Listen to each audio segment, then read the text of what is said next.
할렐루야. 우리 다시 한번 인사할까요? 사랑합니다. 축복합니다.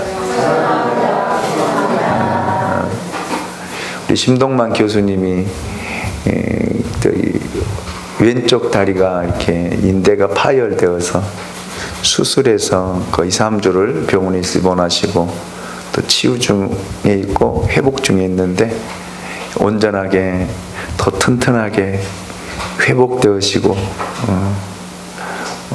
정말 많은 사역들을 행하시는데 어제도 제주도 가서 강의하시고 어제 오후 4시 비행기로 아마 올라오신 줄 아는데 전국 방방곡곡 다니는데 불편함이 없이 더 큰 일들을 행하는 우리 교수님이 되시기를 주님의 이름으로 축복합니다. 아프지 아니하시고 늘 건강하시기를 원합니다. 오늘 또 성령을 통해서 우리 심령 가운데 성령이 임하고 성령을 통해서 하나님의 말씀이 들려질 때 깨닫는 또 우리 생각이 달라지고 변화되는 그런 은혜가 있으시기를 주님의 이름으로 축원합니다.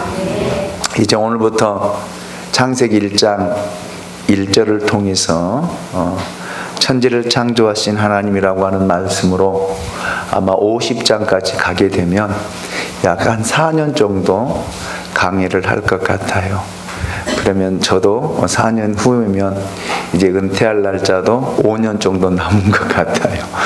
그래서 이 창세기 강의를 통해서 여러분 하나님이 어떻게 천지를 창조하셨고 또 사람을 어떻게 지으셨고 그리고 죄가 어떻게 들어왔고 죄의 타락의 결과는 무엇이고 하나님 이를 회복하시기 위한 하나님의 처방은 무엇이고 그리고 인류 가운데 하나님의 나라를 어떻게 세워가고 어떻게 이루어가고 또 하나님의 백성들을 어떻게 형성해 가는가를 우리가 말씀을 통해서 듣고 또 도전받고 또 오늘 이 시대 속에 우리가 다시 한번 재창조되어져서 이 나라와 이 세계를 변화시켜가는 정말 우리 양무리 교회가 되어지시기를 주님의 이름으로 축원합니다. 그래서 새로운 시작, 새로운 출발이라고 하는 이 말씀을 저는 창세기 1장 1절을 통해서 제가 올해 표를 정했는데 마태복음 강해가 지난주까지 해서 끝나서 이제 새롭게 창세기 1장 1절을 시작하게 되었습니다. 성경은 성령의 감동으로 쓰여진 하나님의 말씀입니다. 우리가 성경을 펼 때마다 디모데후서 3장 16절 17절에서 말씀하신 대로 모든 성경은 하나님의 감동으로 쓰여졌다 라고 하는 이 전제를 가지고 여러분 성경이 사람의 지성이나 지식이나 경험으로 여러분 해석되지 아니하며 상식과 합리성으로 이해되지도 않는다라고 하는 것을 먼저 말씀을 드리고 시작하려고 합니다. 오직 하나님을 사랑하고 또 성령의 충만함에 있는 성령 충만에 있는 사람에게만 성경이 열려진다라는 말입니다. 성경을 대할 때마다 그래서 기억해야 할 말씀이 있습니다. 마태복음 5장 18절 말씀입니다. 우리 같이 한번 읽어볼까요? 같이 읽습니다. 시작. 진실로 너희에게 이르노니 천지가 없어지기 전에는 율법의 1.1획도 결코 없어지지 아니하고 다 이루리라. 아멘. 아멘. 우리가 성경을 이해하든지 이해하지 못하든지 상관없이 성경은 1.1획도 틀림없이 하나님의 말씀이다 라는 사실입니다. 그리고 그 말씀은 예수님께서 다시 재림하시기 전에 다 이루어진다 라는 사실입니다. 지금까지도 이루어져 왔고 또 이루어져 가고 있고, 이제 남은 것은 주의 재림만 남아있는 것 같아요. 예. 저는 그래서 이번 창세기를 통해서 말씀으로, 믿음으로 새로운 시작, 새로운 출발을 해보고자 합니다.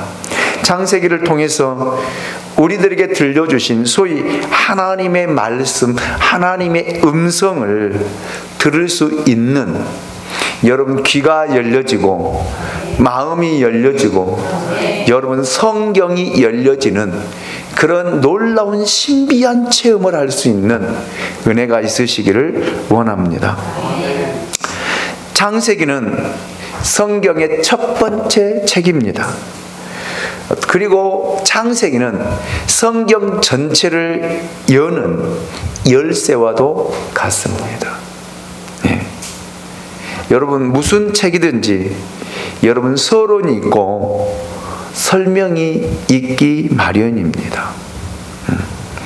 창세기 시작은 그런데 서론이 없고 단지 하나님의 선언만 기록되어 있습니다.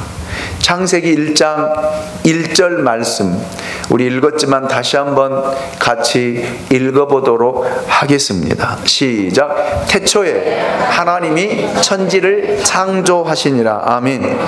이것은 놀랍고 신비롭고 권세가 있는 말씀입니다. 성경의 대전제예요. 대전제. 여기에는 설명도 변명도 논리의 전개도 설득력도 없습니다. 그냥 오직 진리에 대한 선포만 있을 뿐입니다. 창세기는 사람의 이성과 합리성에 호소하지 않습니다. 수식어가 없다는 사실이 여러분 이것을 증명하고 있습니다. 그러나 단순하게 사실만 선포하고 있지는 않습니다. 거기에는 천지를 창조하신 하나님에 대한 사랑 그리고 고백, 신뢰가 곁들여져 있습니다. 창세기 1장 1절을 좀 더 의미 있게 해석하면 이렇게 해석할 수가 있더라고요.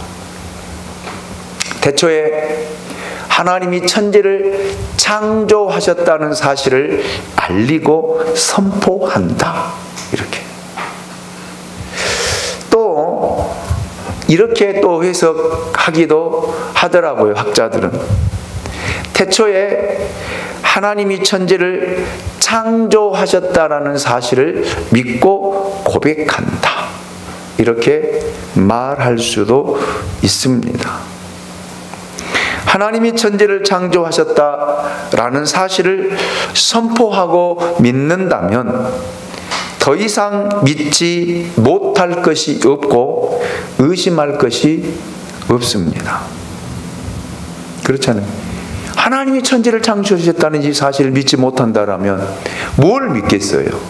어떤 것을 믿겠어요? 이 대전제를 여러분 우리가 받아들이지 못한다라면 성경 한 장도 우리는 넘어갈 수가 없습니다.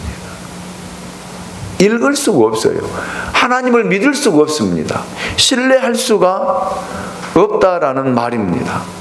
그래서 창세기 1장 1절보다 더 큰 기적, 더 큰 이적, 역사가 어디 있겠습니까?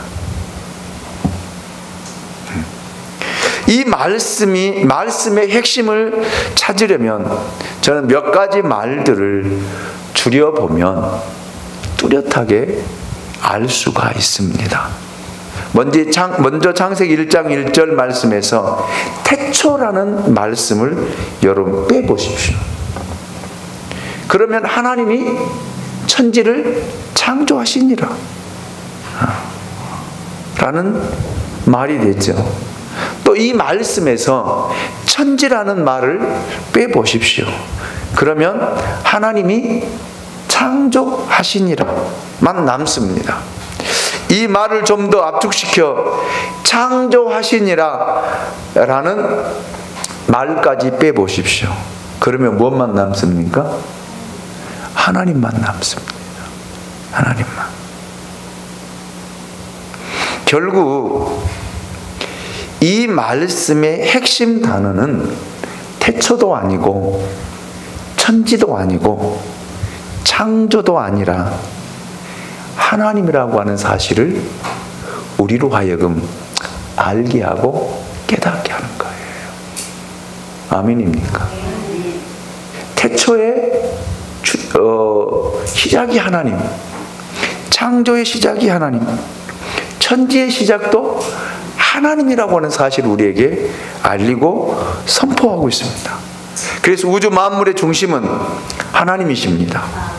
모든 사람의 인생의 중심도 하나님이라고 하는 사실을 우리에게 먼저 선포하고 알려주고 있습니다. 그래서 창세기의 시작처럼 이렇게 우리는 큰 소리로 하나님 앞에 고백해 보아야 됩니다. 한번 띄워주셨는데 우리 같이 한번 읽어볼까요? 같이 한번 선포해 볼까요? 시작. 나는 태초에 하나님께서 우주 만물을 만드시고 나를 만드신 것을 믿습니다. 그리고 태초에 하나님이 천지를 창조하신 것을 나는 선포합니다. 아멘. 아멘. 이것이 우리 믿음의 시작이에요. 이것이 믿음의 시작입니다. 창세기 1장 1절은 하나님에 대해 특이한 접근을 하고 있습니다. 하나님이 누구시며 하나님이 어떤 분이시며 하나님의 본질이 무엇인지에 대해서 전혀 이야기하지 않고 침묵하고 있습니다. 그리고 하나님은 누가 만들었는지에 대해서도 한마디도 이야기하고 있지 않습니다. 오로지 창세기에는 하나님의 창조에 대한 선포만 있을 뿐입니다. 이것이 창세기 1장 1절의 말씀입니다. 태초에 하나님이 천지를 창조하시니라. 아멘. 여기 주어는 내가 아니라 하나님이라고 하는 사실을 우리가 분명히 깨닫고 알아야 됩니다. 많은 사람들이 생각하기를 자기 인생의 주어는 나라고 생각합니다. 자기라고 생각을 합니다. 그래서 내가 생각하고 내가 선택하고 내가 말하고 내가 행동하고 내가 결정한다 라고 생각을 합니다. 여러분, 그러나 그렇지 않아요. 하나님을 모르는 사람들의 삶의 형태가 그렇죠. 내가 하면 모두 잘 되고 행복할 것이다 라고 생각하기 때문에 그렇습니다. 그러나 여러분, 정반대로 내가 주인이 되어지면, 내가 주어가 되어지고 내 주체가 되어지면 모든 불행의 시작이 시작된다 라는 사실입니다. 창세기 1장 1절은 우주 만물을 창조하신 것은 사람이 아니고 하나님 자신이다 라고 선포하고 있습니다. 그래서 하나님이 중심이 되고 축이 되면 여러분, 아무런 갈등이나 부딪힘이 없는 거예요. 우리 인생의 문제는 하나님의 중심의 축을 사람의 중심의 축으로 바꾸는 데서부터 시작되잖아요. 타락도 마찬가지입니다. 그리고 창세기 1장에서 보겠지만 아담과 하와가 타락하는 것도 바로 여기에서 비롯되었다라고 하는 사실을 아마 깨닫게 될 것입니다. 최초의 사람 아담은 사탄에게 선악을 알게 하는 나무의 실과를 먹으면 이런 유혹을 받아, 내가 하나님과 같이 될 것이다, 이런 유혹을 받습니다. 그로부터 사람에게는 하나님의 자리를 차지하려는 그런 욕망, 욕심, 마음이 생겨난 것입니다. 내가 왕이 되고 싶은 거예요. 내가 왕이. 내가 주인이 되고 싶은 거예요. 가정에서도 내가 왕이잖아요. 그래서 가정 안에서 갈등이 일어나는 거거든요. 여러분, 우리의 최대의 유혹은 신이 되려는 데 있습니다. 그래서 이단이 생기고 예수가 생기고, 여름에는 무슨 자? TV 광고에도 전면으로 나오더라고요. 조선일보에도 보니까 그 사람이 전면으로 등장해서 자기가 하나님이다, 대놓고 선전을 하더라고요. 이렇게 하나님이 되려고 하는 사람들이 정말 많아요.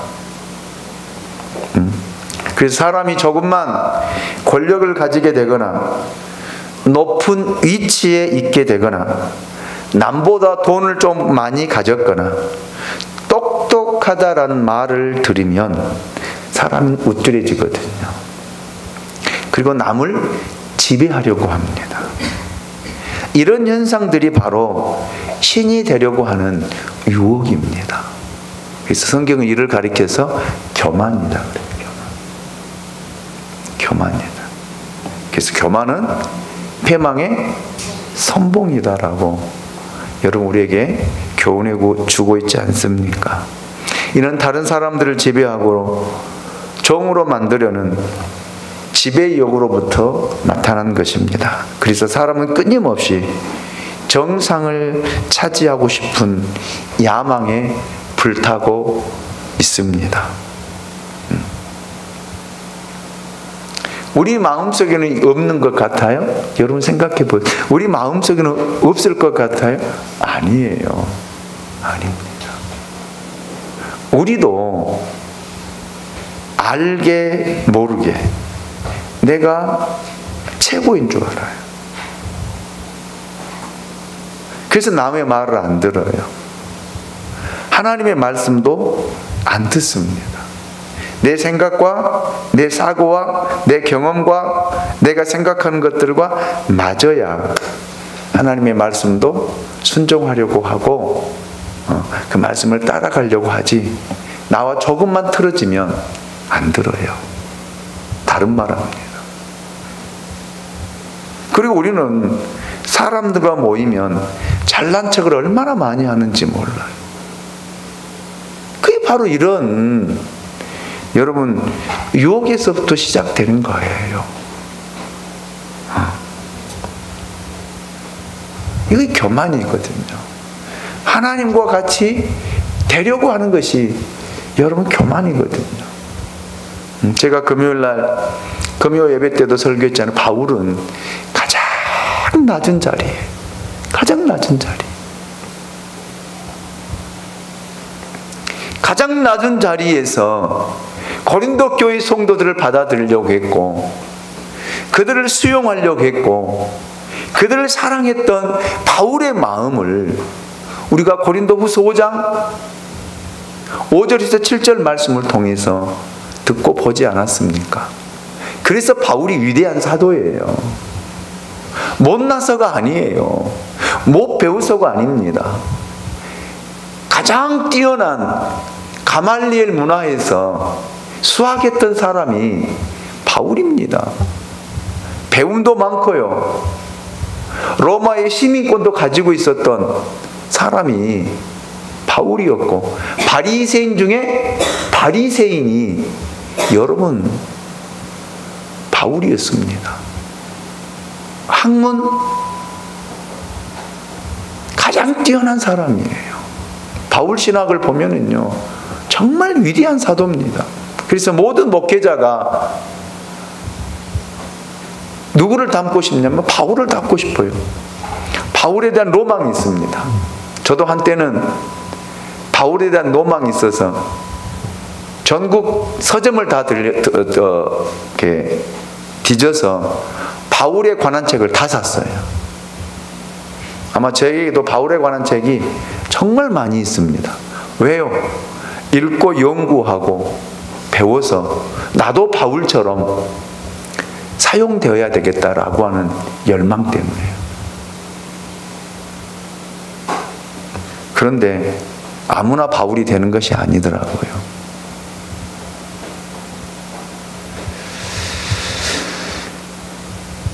여러분, 우리는 하나님 앞에서 가장 낮은 자, 아멘? 겸손한 자가 되어야 돼요. 또 다른 측면에서 사람이 가진 사상 가운데 가장 위험한 사상 중에 하나가 휴머니즘입니다. 휴머니즘. 굉장히 멋있게 느껴지지만 휴머니즘은 여러분 인본주의 사상이에요. 인본주의입니다. 즉 사람 중심 사상입니다. 물론 저는 인권은 중요하다고 생각합니다. 우리는 인권을 존중하고 살려야 됩니다. 인권이 존중받는 나라가 선진국이다 라고 저는 생각을 합니다. 그러나 인권을 너무 지나치게 강조하면 하나님의 자리가 없어진다라는 사실입니다. 여러분, 어두움은 빛을 싫어합니다. 불의한 사람은 의로운 사람을 정말 싫어해요. 정의로운 사람 옆에 있으면 자기의 불의가 비교되기 때문에 의로운 사람을 절대 환영하지 않습니다.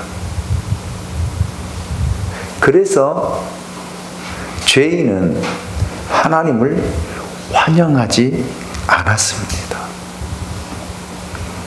하나님을 몰아내려고 한 거예요. 그래서 예수님이 땅에 오셨지만 예수님을 영접하는 자가 없었다라고 성경은 우리에게 가르쳐주고 있지 않습니까? 사람들은 자신의 불의 때문에 하나님을 인정하려 하지 않습니다. 왜요? 하나님만 있으면 불편하기 때문에 그래요. 말씀만 있으면 불편하잖아요. 하지 말라고 하는 것도 많고요, 하라고 하는 것도 많기 때문에 굉장히 불편해합니다. 그런데 여러분, 잠언 1장 7절 말씀을 보십시오. 여호와를 경외하는 것이 지식의 근본이거늘 미련한 자는 지혜와 훈계를 멸시하느니라. 그러므로 하나님을 신뢰하십시오. 하나님을 거부하지 마십시오. 하나님을 주인으로 모시고 하나님이 우리 인생 안에 들어오셔서 주인의 자리에 앉게 하십시오. 내 인생의 그 주인의 자리를 하나님께 양보해 드리십시오. 이것이 인생의 행복의 시작이다라고 하는 말입니다.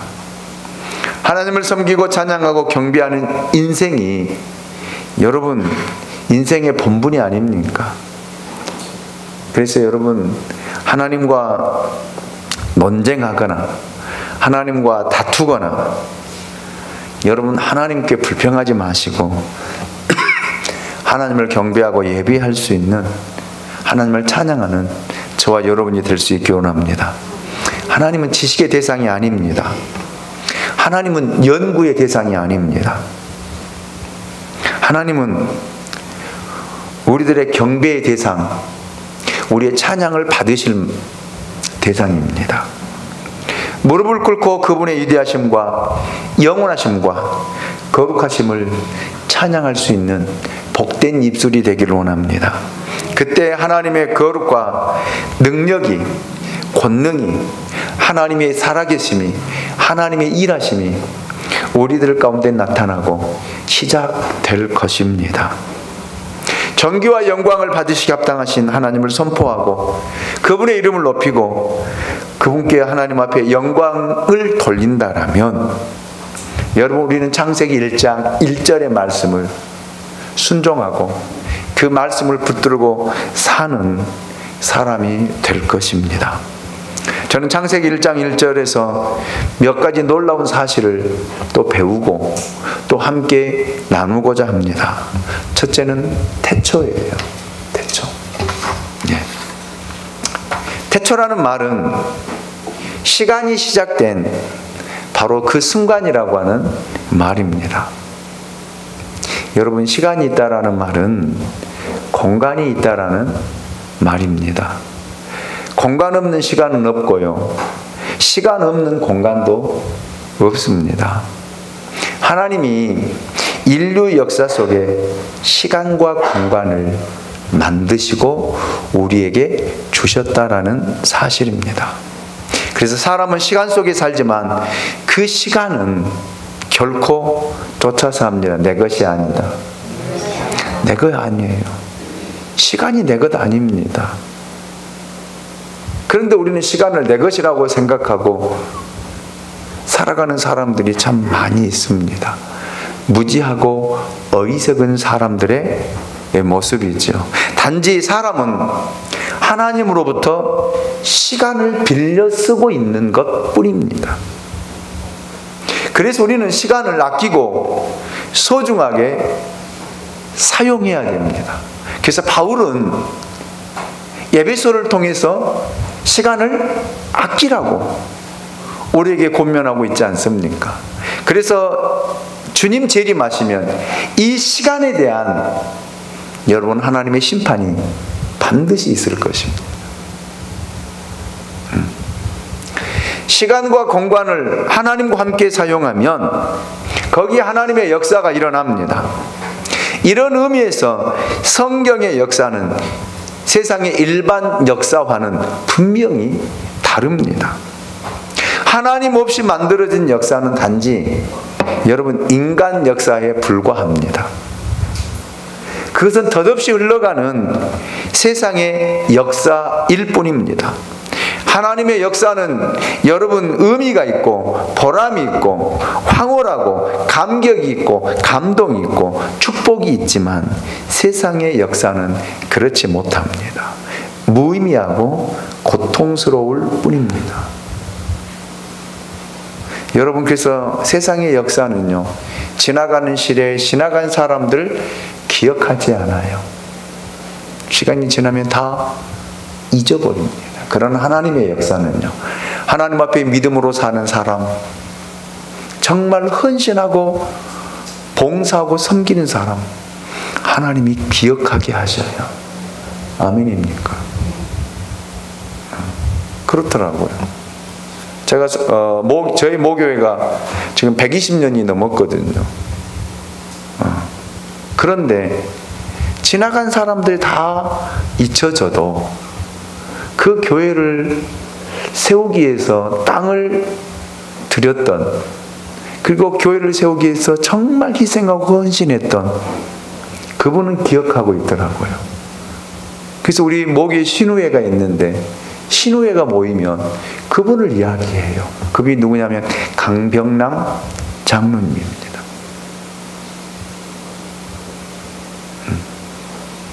강병남 장로님이에요. 정말 시골에서 먹고 살아갈 것이 없을 때 그 장로님 백화손했거든요. 새벽마다 지게에다가 배를 싣고 배를 지고 성도들 가정에 2개씩 문에다 걸어놓고 가셔요.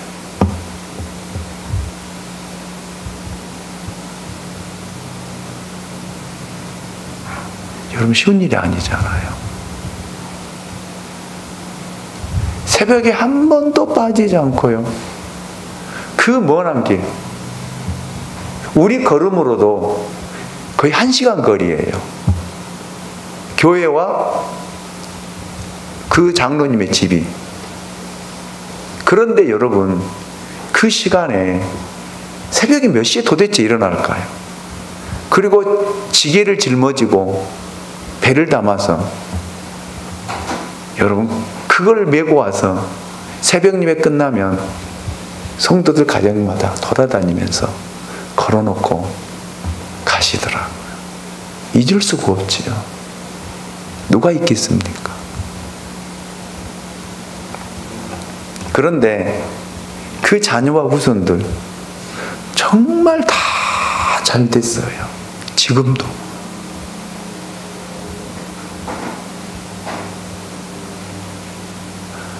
우리 신우에 모교회 신우에 카톡방이 있는데 거기에 선자가 올라와 있는데 그 선자도 우리하고 다 같이 교제하며 이야기한 강신웅이라고 하는 우리 5년 선배 그 할아버지죠. 그런데도 이야기 나누면 정말 하는 것마다 자기 입으로 그래, 이렇게 잘 될 수 있을까? 자기는 배움도 없고 가진 것도 없는데 이렇게 잘 될 수 있을까? 라는 이야기도 저는 들었습니다. 저는 이것이 하나님의 살아계심이라고 생각해요. 그래서 하나님의 역사는 달라요. 여러분이 정말 하나님 앞에 헌신하고 정말 하나님 앞에 겸손한 마음으로 섬기고 이 양무리 교회가 세워지는데 여러분들이 희생한다라면 여러분 하나님이 우리 이름을 기억하신다고요. 믿음의 후손들이 우리를 기억한다. 저는 그런 인생을 살아가는 저와 여러분이 될 수 있기를 주님의 이름으로 축원합니다.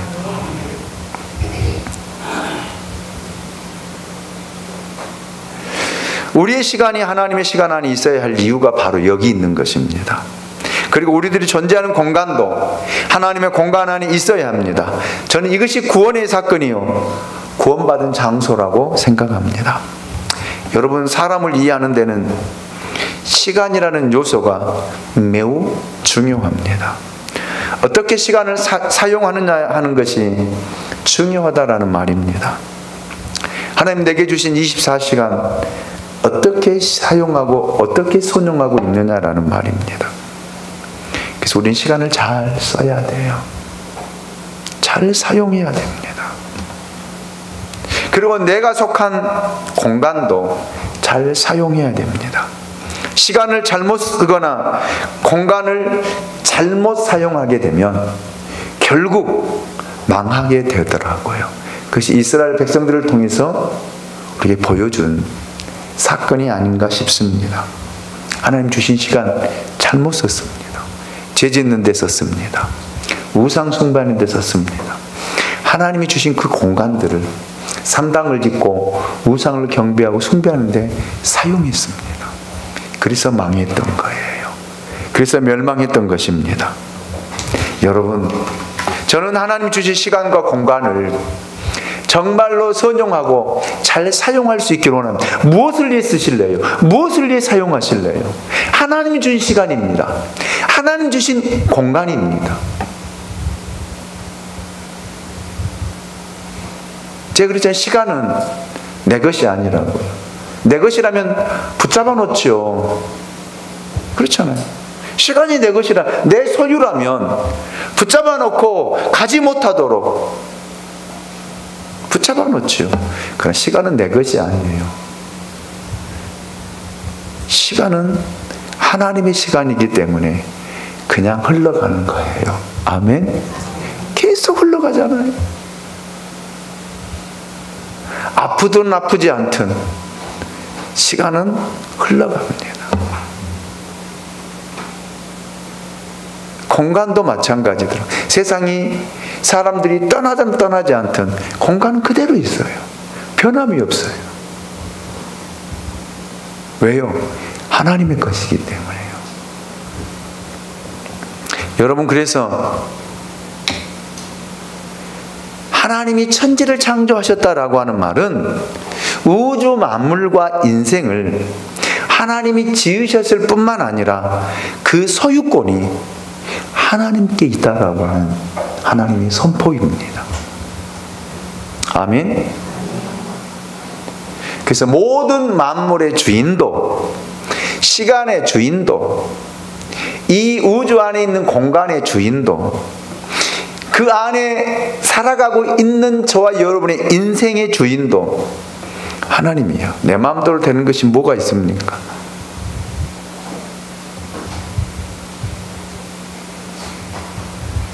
하나님이 주인입니다. 아멘입니까? 아멘이죠. 두 번째로 창조입니다. 창조라는 뜻은 없는 데서 있는 것으로 만들었다라는 뜻입니다. 예. 사람이 하는 것은 있는 데서 있는 것을 발견한 거예요. 발견한 것. 하나님이 우주 만물을 가지고 계신 것에 비하면 우리들이 가지고 있는 것은 돈이나 권력, 젊음, 그런데 이것도 아무것도 아닙니다. 왜요? 시간 지나면 다 사라지고 없어질 것입니다. 돈도 그렇더라고요. 돈 가지고 있으면 여러분 그게 얼마나 오래 가겠습니까?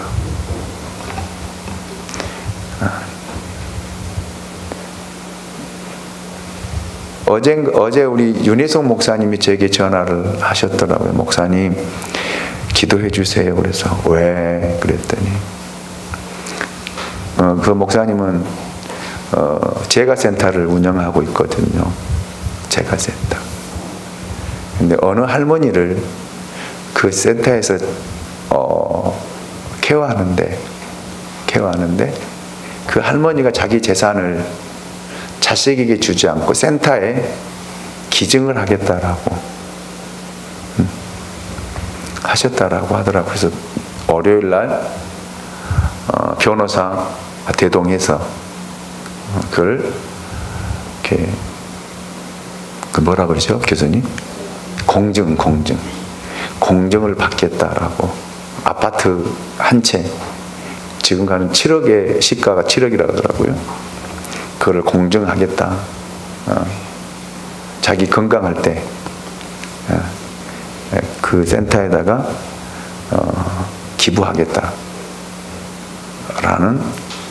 그 이야기를 하더라고요. 그래서 목사님 기도해 주세요. 그러더라고요. 그러면서 당신 돌아가시면 누구에게도 연락하지 말고 교회에서 목사님이 장례를 치러 주십시오. 그리고 1,000만 원을 장례비로 주어서 받았다라고 이야기를 하더라고요. 참 씁쓸하더라고요.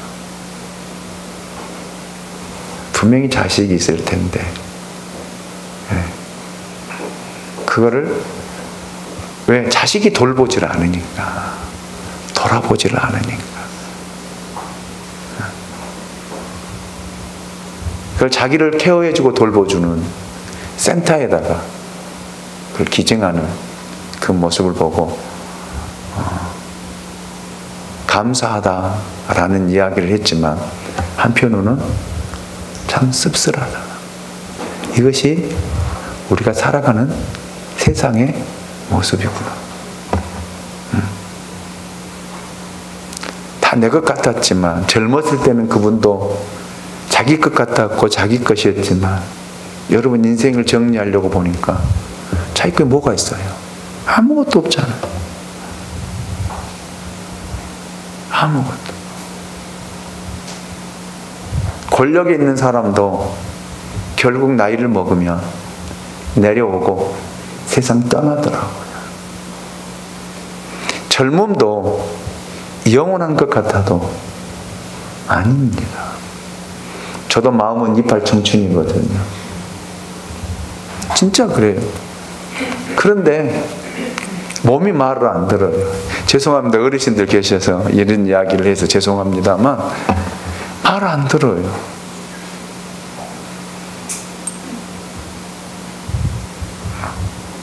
그게 나더라고요. 여러분, 우리가 가지고 누리고 살아가는 것 아무것도 내 것 아니에요.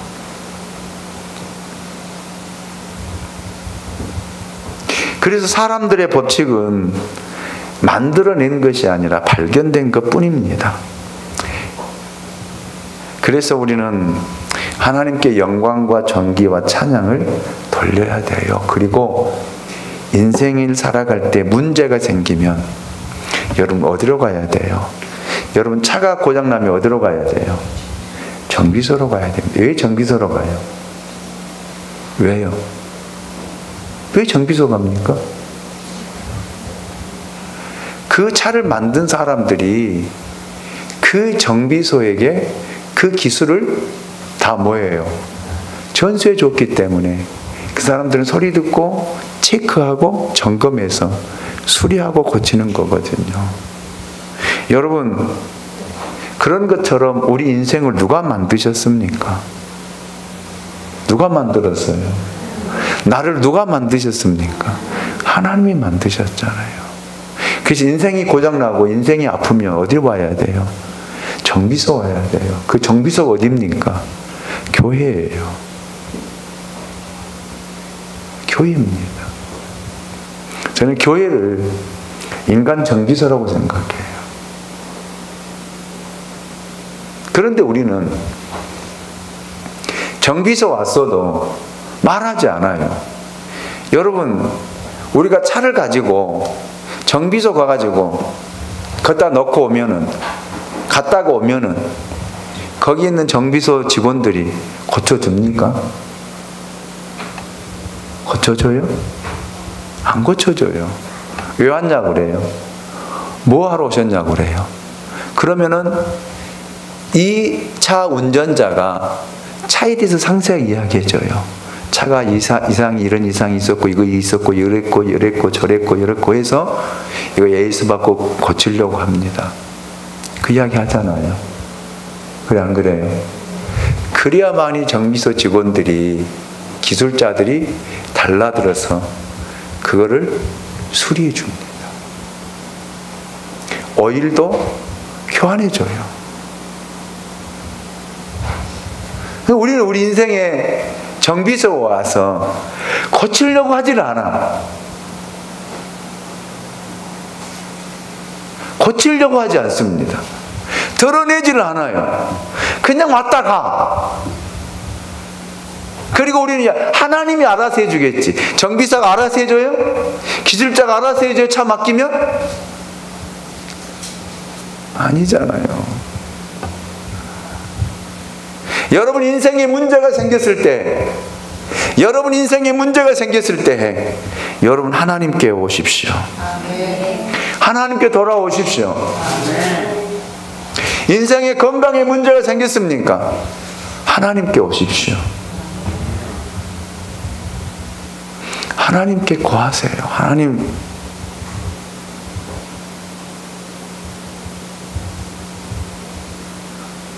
저 아파요.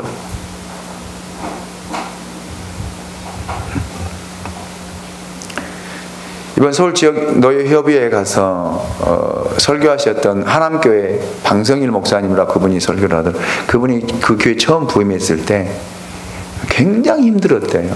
스트레스를 너무 많이 받았대요. 큰 교회에 가서 담임을 하니까 젊은 사람이 얼마나 스트레스 받아요. 장로님들 눈치 보고. 그래서 자기 신장에 이만한 혹이 생겼대요.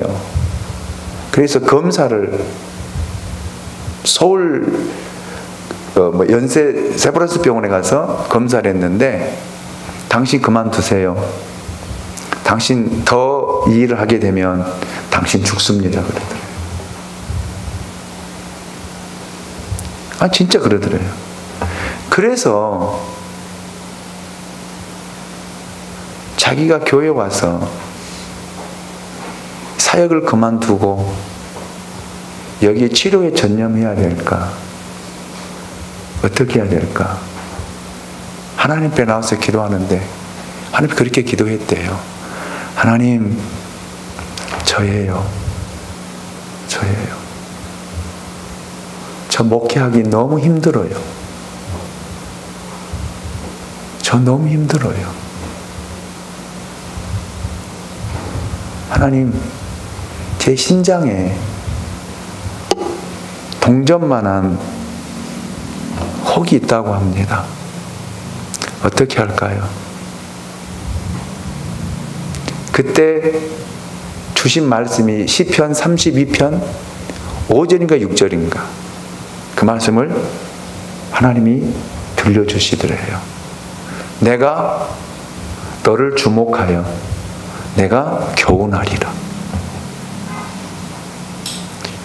그 말씀을 받고 펑펑 울면서 하나님이 자기를 주목한다. 하나님이 자기를 주목하고 있다라고 하는 그 사실 앞에 펑펑 울면서 병원 가지 않고 하나님께 맡기고 기도하고 지금도 하고 있다라고 하더라고요. 그래서 1년 후에 가서 검사했더니 그 반으로 줄어들었다. 그리고 또 1년 후에 가서 검사해 보니까 또 3분의 1로 줄어들었다. 그래서 지금 한 10년인가 지났는데 조그만하게 형태만 있다라고 하죠. 그러면서 그분 하는 말, 이것 때문에 자기는 못할 수 없다. 무슨 의미인지 아세요? 하나님을 저버릴 수 없고 떠날 수 없고 사역을 중단할 수 없고 뭐 할 수 없고, 그래서 지금도 하나님 앞에 기도하면서 붙들고 하고 있다. 굉장히 저는 그렇게 그 교회, 대형 교회 목사님이 그렇게 순수한지는 몰랐어요. 하나님 보면 그런데요. 저는 자기 첫 마디가 하나님 저 왔어요. 그리고 가만히 있으면 하나님의 음성이 들린대요. 뭐 방이라 이렇게 들린 거 아니라 또 오해하지 마시고 하나님의 말씀이, 아멘입니까? 그 말씀이 자기를 겨우, 그게 자기가 지금도 살아있다는 거예요. 여러분, 인생이 고장나면 우리는 어디로 갑니까? 병원으로 갑니다. 몸이 아프면 어디 갑니까? 병원으로 찾아가요.